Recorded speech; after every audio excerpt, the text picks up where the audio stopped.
we head over to the Calgary. To our Kraken. To our Kraken. I'm looking at something else here.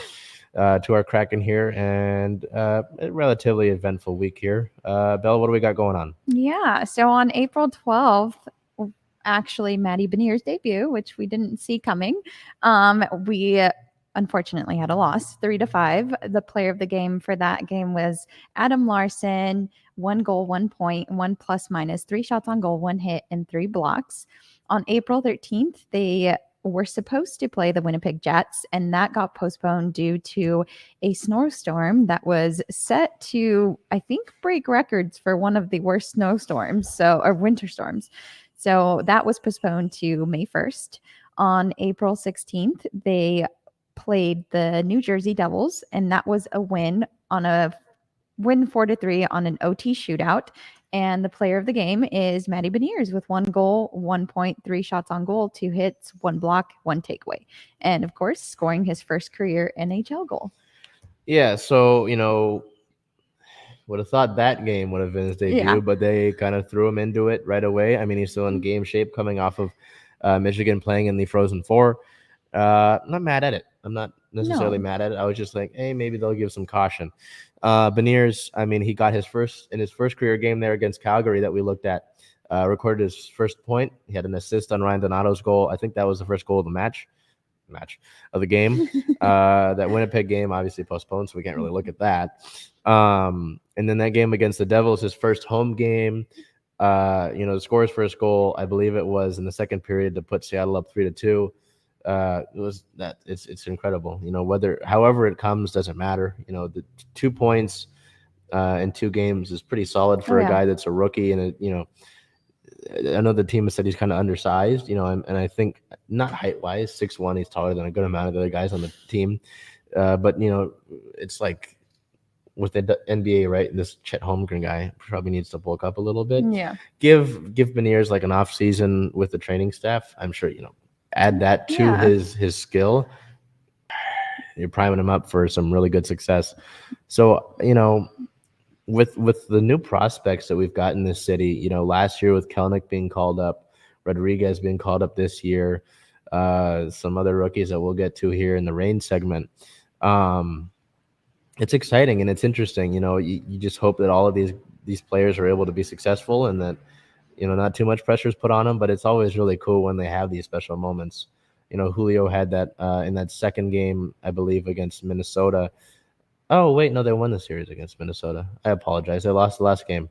Had his first career hit was a leadoff double in the top of the ninth.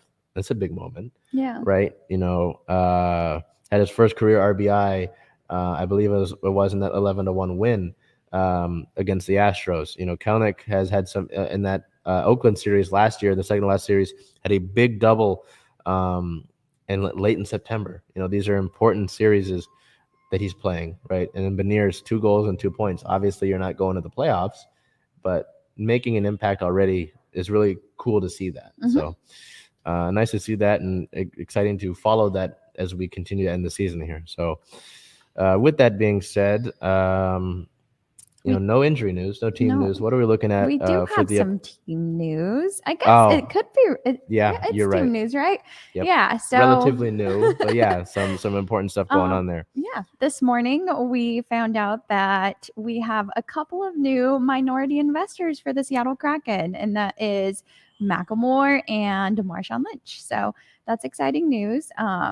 Macklemore said that just how great the turnout was with the fans and the support that they had for the Kraken in the inaugural season. It made him want to be a part of it. And of course, we know that Marshawn's always involved in the community. So why wouldn't he want to be a part of this? So, and, to look at it on the football aspect, I know that when he retired, it sucked, obviously. But then when going to Oakland, there were some people, and it's not a majority of it, like, oh, he went back to Oakland. What about Seattle? That's his hometown. Yeah. Right? That's where he's from. But it was interesting to note he had a couple of quotes. I mean, the one I liked the most was, as a young hyena, I never imagined playing on a pro team. Owning one is something special. So this is a big deal, obviously, for him, right? He's always been a guy. I remember watching like documentaries about him, or like how he saved his money, and didn't cash any of his game checks or any of his NFL money. He worked on like sponsorship money. So to do that and be smart about his money after that playoff loss to Green Bay, when he came back, talked about taking care of the mental aspect of it and taking care of your money. Use a different word, obviously. Taking care, I think he said of y'all chicken, which is, I mean, I like chicken, so I'm not going to disagree with that. But to see him, take part in that is really cool to see. And we'll put up this picture of them and him and Macklemore up there. But I know also Marshawn said that, he's not going anywhere. He's here to stay, and taking ownership in a team here in Seattle certainly says that. I know he had a merchandise store up here in Seattle. I know with the pandemic that had to close, unfortunately.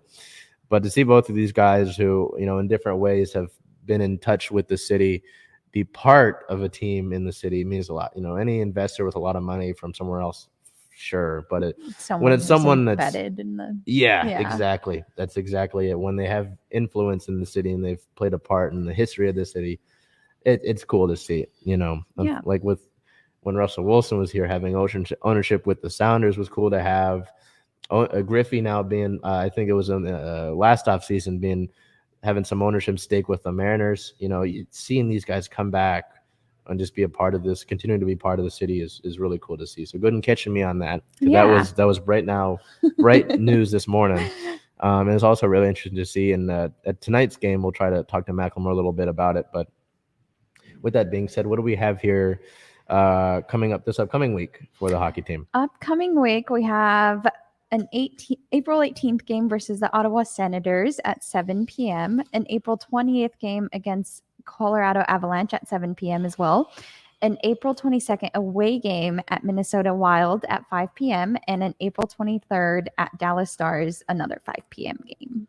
So, yeah, I mean, you sit there at a 24-win, 44-loss, 6 overtime loss record with 54 points. But I know that with the victory over the Devils, I'm pretty sure that you cannot be the worst team in the league. I think that Arizona might beat you to that. So that's kind of cool to see that and know that you're not going to be in the basement of the entire league itself. So